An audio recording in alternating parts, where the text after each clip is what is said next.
আপনারা গত কয়েকদিনের ঘটনা মিডিয়ার মাধ্যমে সকলেই দেখেছেন। সংগ্রামী বন্ধুগণ, কোটা সংস্কারের দাবিতে সাধারণ ছাত্ররা ঢাকায় আন্দোলন শুরু করে। এই আন্দোলন সারা দেশের আন্দোলনে পরিণত হয়েছে। কি আছে এই কোটা সংস্কারের দাবি আপনারা জানেন। 2018 সালে এই আন্দোলন সংগঠিত হয়েছিল। তখন সরকার একটি প্রজ্ঞাপন জারি করে সকল কোঠা বন্ধ করে দেয়। সংগ্রামী বন্ধুগণ, হাইকোর্টে রিট হয় এবং সেই রিটের ভিত্তিতে মহামান্য হাইকোর্ট একটি রায় দেয়। তারা সরকারের সেই প্রজ্ঞাপন সেটা বন্ধ রাখার নির্দেশ দেয়, বাতিল ঘোষণা করে। সংগ্রামী বন্ধুগণ, যখন হাইকোর্টের পূর্ণাঙ্গ রায় বেরোয় তখন আমরা দেখেছি সে রায়ে বলা আছে সরকার প্রয়োজন মতো কোটার বিষয়ে সংস্কার করতে পারবে, কমাতে বাড়াতে পারবে, এই সিদ্ধান্ত সরকার নিতে পারবে।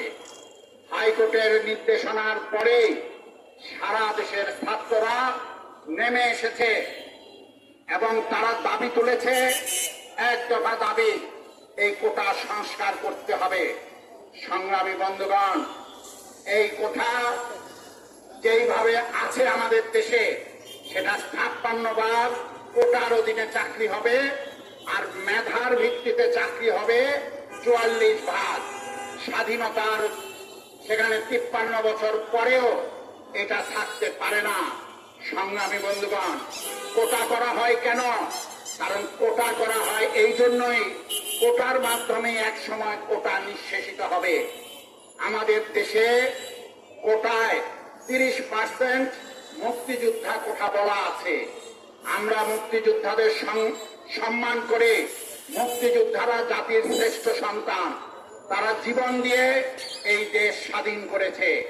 সংগ্রামী বন্ধুগণ, কিন্তু বুঝতে হবে যে যারা সার্টিফিকেট পেয়েছে কেবল তারাই মুক্তিযোদ্ধা নয়, সারা দেশের মানুষের সমর্থন, সহযোগিতা, আত্মত্যাগের মধ্য দিয়ে আমাদের দেশ স্বাধীন হয়েছে। সংগ্রামী বন্ধুগণ, তারপরেও যে কোটা স্বাধীনতার পরবর্তীকালে মুক্তিযোদ্ধাদের জন্য নির্ধারিত হয়েছে সেটা দেশবাসী মেনে নিয়েছে। সংগ্রামী বন্ধুগণ, মুক্তিযোদ্ধাদের সন্তানের জন্য কোটা, এটাও দেশবাসী মেনে নিয়েছে। এখন সরকার মুক্তিযোদ্ধাদের নাতিপুতিদের জন্য কোটা 30% নির্ধারণ করে আছে। সংগ্রামী বন্ধুগণ, এটা নিয়েই প্রশ্ন উঠেছে, এই কোটা 30% মুক্তিযোদ্ধাদের নামে রাখা কি প্রয়োজন আছে কিনা, এটা নিয়ে আলোচনা হতে পারে। কম বেশি যাই হোক, এটা দেশের সর্বস্তরে আলোচনা হয়ে একটি সিদ্ধান্ত নিতে পারে। কিন্তু এটা সর্বস্তরের মানুষের মধ্যেও, এমনকি আমার আগে একজন মুক্তিযোদ্ধার বক্তব্য আপনারা শুনেছেন, যে সকলেই মনে করে যে বিদ্যমান কোটা এটা সংস্কার হওয়া দরকার। সংগ্রামী বন্ধুগণ, কিন্তু আমরা কি দেখলাম? আমরা সরকারকে এ বিষয়ে কোনো সিদ্ধান্ত নিতে দেখছি না, বরং যারা আন্দোলন করছে তাদের নিয়ে বিভিন্ন রকম উস্কানিমূলক বক্তব্য সরকারের বিভিন্ন মন্ত্রীরা করে যাচ্ছেন। আওয়ামী লীগের সাধারণ সম্পাদক তিনিও বিভিন্ন উস্কানিমূলক বক্তব্য দিয়ে যাচ্ছেন। সর্বশেষ রাষ্ট্রের প্রধানমন্ত্রী তিনি একটি সংবাদ সম্মেলনে বক্তব্য রাখতে গিয়ে একটি ইঙ্গিতপূর্ণ কথা বলেছেন। সেই ইঙ্গিতপূর্ণ কথায় আমাদের দেশের এই কোমলমতি ছাত্ররা আজকে বিক্ষোভে ফেটে পড়েছে। তিনি বলেছেন, মুক্তিযোদ্ধাদের নাতিপুতিদের চাকরি দিব নাকি রাজাকারের নাতিপুতিদের চাকরি দিব? যারা সংস্কার আন্দোলন করছেন তারা কেউ বলেন নাই রাজাকারের সন্তানদের নাতিপুতিদের চাকরি দেওয়ার জন্য। তারা বলেছে মেধার ভিত্তিতে চাকরি দিতে হবে এবং সমাজের যে অনগ্রসর শ্রেণী আছে তাদের জন্য কোটা রাখতে হবে। কিন্তু প্রাইম মিনিস্টারের বক্তব্যের ইঙ্গিত সেটা সারা দেশবাসী বুঝতে পেরেছে। কিন্তু সরকার এটাকে ভিন্ন দিকে প্রবাহিত করার চেষ্টা করছে। আজকে সাধারণ ছাত্রদের মুক্তিযোদ্ধাদের বিরুদ্ধে একটা লাগালাগি করা উপস্থাপন করার চেষ্টা করা হচ্ছে।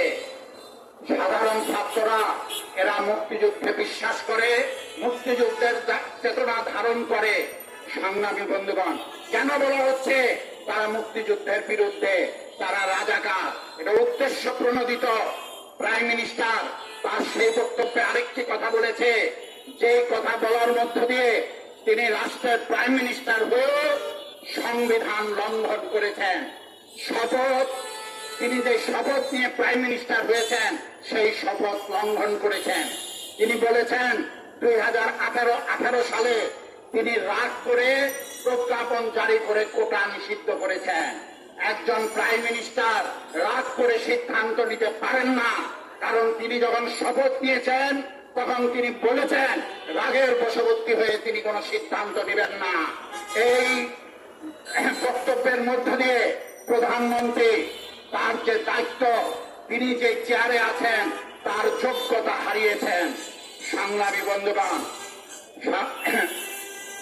প্রাইম মিনিস্টারের বক্তব্যের পরেই আমরা দেখলাম বিভিন্ন বিশ্ববিদ্যালয়ে, শিক্ষা প্রতিষ্ঠানে হলে হলে ছাত্রলীগ লাঠি সোটা নিয়ে নেমে গিয়েছে এবং সংস্কার আন্দোলনের সাথে যুক্ত যারা তাদেরকে লাঠিপেটা করা হচ্ছে, মারধর করা হচ্ছে।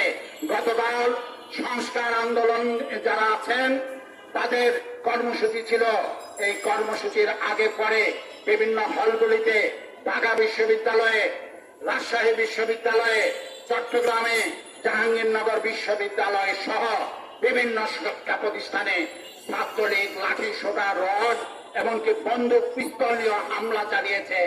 এক ঢাকা মেডিকেল কলেজে ছাত্রলীগের হামলার শিকার হয়ে 300 ছাত্র চিকিৎসা নিয়েছেন।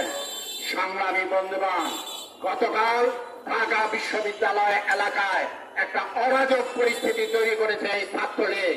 আমরা তখন দেখেছি পুলিশ সেখানে নির্বিকার, পুলিশ নিশ্চুপ হয়ে দাঁড়িয়ে আছে। বিশ্ববিদ্যালয় প্রশাসন তারা কোনো পদক্ষেপ গ্রহণ করেনি। সংগ্রামী বন্ধুগণ, আমরা এই সমাবেশ থেকে স্পষ্ট বলতে চাই যে পুলিশ যতই আশ্রয় প্রশ্রয় দেওয়ার চেষ্টা করুক না কেন, এই কোটা সংস্কার আন্দোলন সেটা স্তব্ধ করতে পারবে না।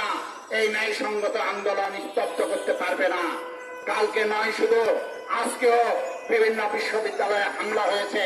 বেগম রোকেয়া বিশ্ববিদ্যালয়ে পুলিশ এবং ছাত্রলীগ একযোগে হামলা চালিয়েছে। গুলিতে নিহত হয়েছে কোটা সংস্কার আন্দোলনের অন্যতম নেতা আবু সাইদ, ওই বিশ্ববিদ্যালয়ের ছাত্র। সংগ্রামী বন্ধুগণ, রক্ত ঝরিয়ে হলেও আজকে কোটা সংস্কার আন্দোলন যে ছাত্ররা করছে তারা শপথ নিয়েছে দাবি আদায় না করে তারা ঘরে ফিরবে না। আমরা বাম গণতান্ত্রিক জোটের পক্ষ থেকে স্পষ্ট কথা বলতে চাই।